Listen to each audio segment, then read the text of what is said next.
What is going on, guys? It's Braden Flynn, and wanted to make a video to talk about some of the stuff that is just constantly on my heart in regards to just the realm of being a freelancer and being an entrepreneur. And I mean, do you even know the difference between those two things? But really this, I think it's a myth, I would say, that being your own boss is incredible and the dream that everyone should want. And I actually don't think it's for everyone.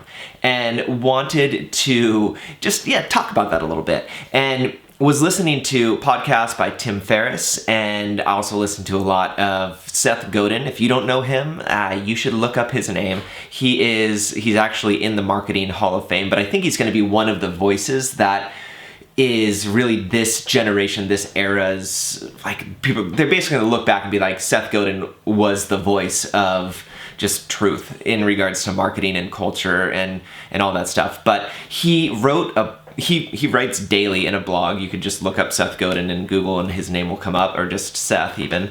And he wrote a post a handful of years ago that is titled "The World's Worst Boss." And I wanted to read that to you and then just talk a little bit about it. But here it goes.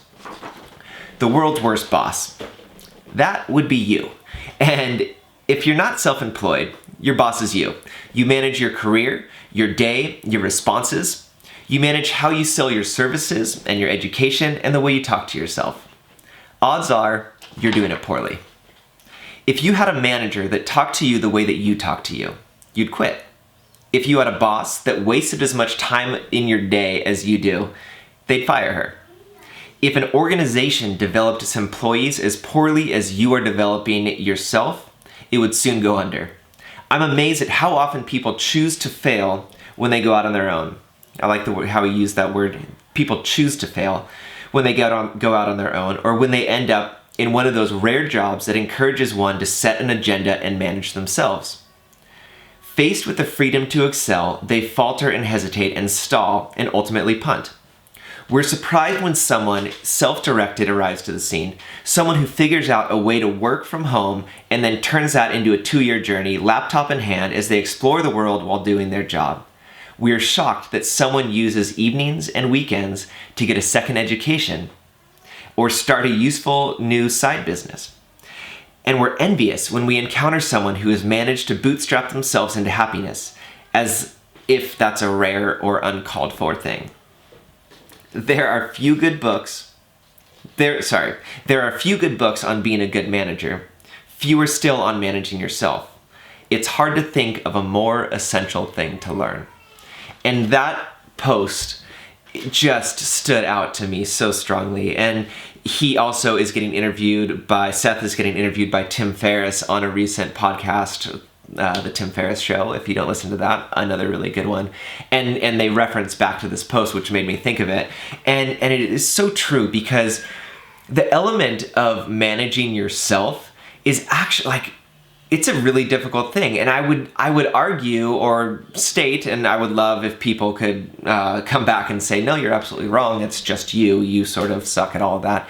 But I think so often, especially in the sort of my space, which is not my space, but the space I'm in, it is more on the artistic side. We've got freelance photographers, designers, illustrators, and we're moving towards this freelance society where people really are their own boss. And when it comes down to it, that inner voice, when Seth said that, is like, if you talked to any of your employees how you talk to yourself, they'd either punch you in the face or they'd get up and leave. No one would work for you if you talk to them that way. But why do we then give ourselves the permissions to talk to ourselves that way? Our own internal voices that tells us we suck, tells us we're a failure, tells us we're not good enough, tells us we, basically suck. And like, this is a voice that I've dealt with so much of my life and career, and it's just not true, and it's not helpful. And we end up becoming, let's turn off that stuff.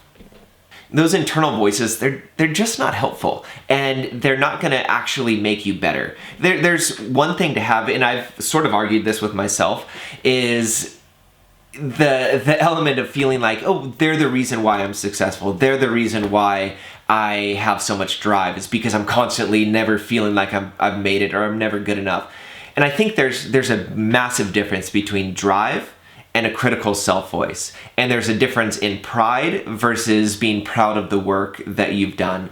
And there's an element of perfectionism that is really debilitating, and it stops you in your tracks, and it doesn't allow for you to just produce and ship, because by producing and shipping, that's a technical term sort of in marketing and in sales, like just produce a product and ship it out. Put together a shoot and just put it out in the world. There's those elements where, as a perfectionist, you tend to not allow yourselves the freedom to fail, and so therefore you don't start.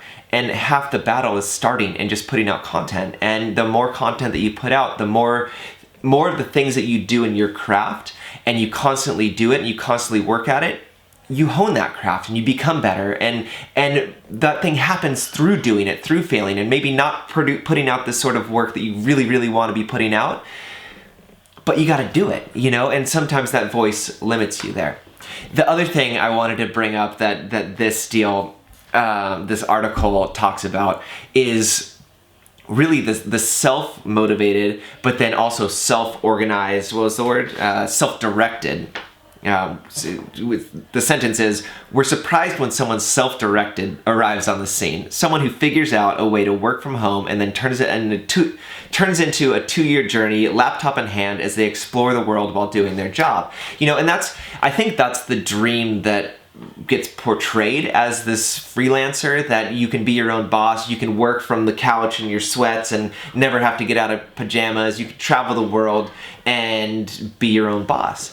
And those things are true, but man, it takes work, it takes discipline, it takes self-assigning, it takes your own accountability on yourself, or being able to build up a team around you that can keep you accountable. Because if you are not doing that, the things that you're wanting to do, the things that you're wanting to accomplish, unless you are extremely self-motivated and goal-setting and strategic, they're not going to get done as well or as often as you'd like them to do. So those are just some words of encouragement of, like, one being, if you are in this freelancer path and journey, doing this as your life, you are your own boss, to let you feel like, oh, okay, I do resonate with the self-deprecating voices, with the being a horrible boss to myself, and I've said that to other people, is like, if I know that if I treated people or I talk to people how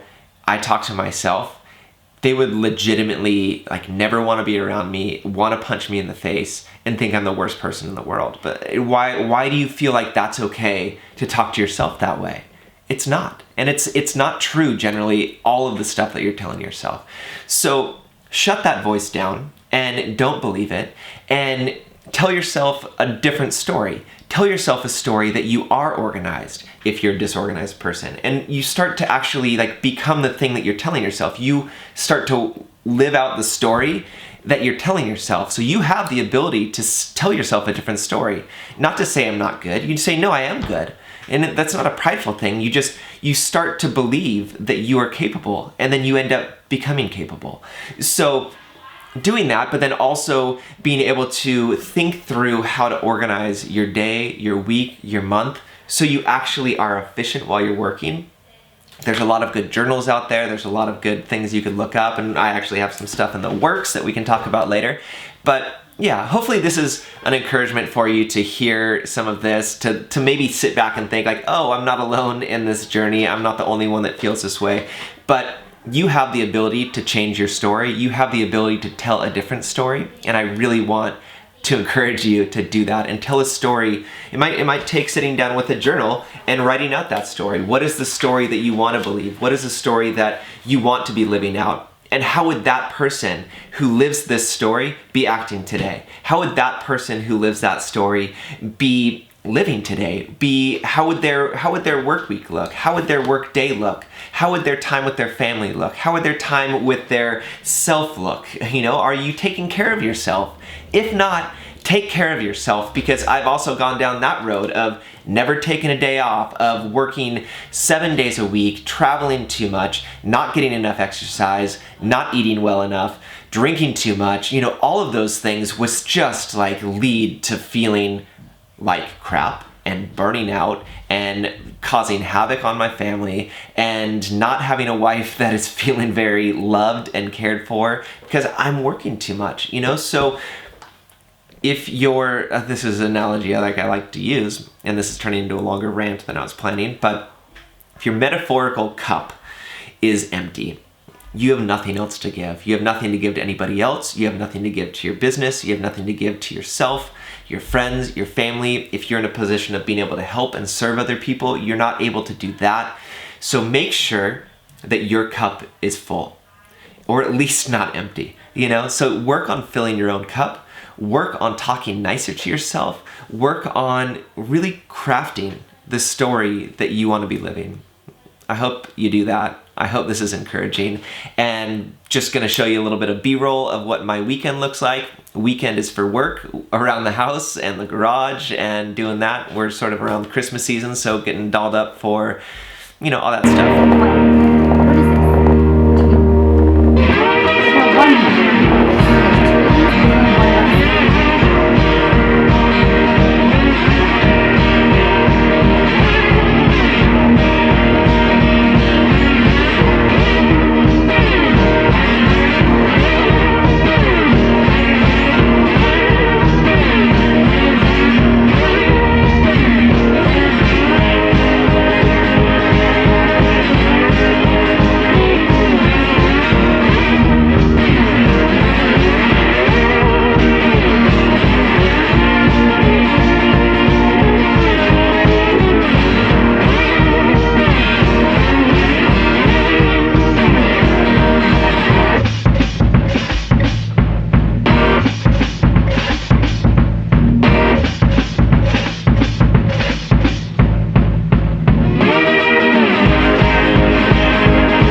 Really hope that video was helpful, and just again, really want to encourage you to be taking care of yourself, and then also just, what is that story that you're gonna craft, that you're going to live out so you can be who you wanna be.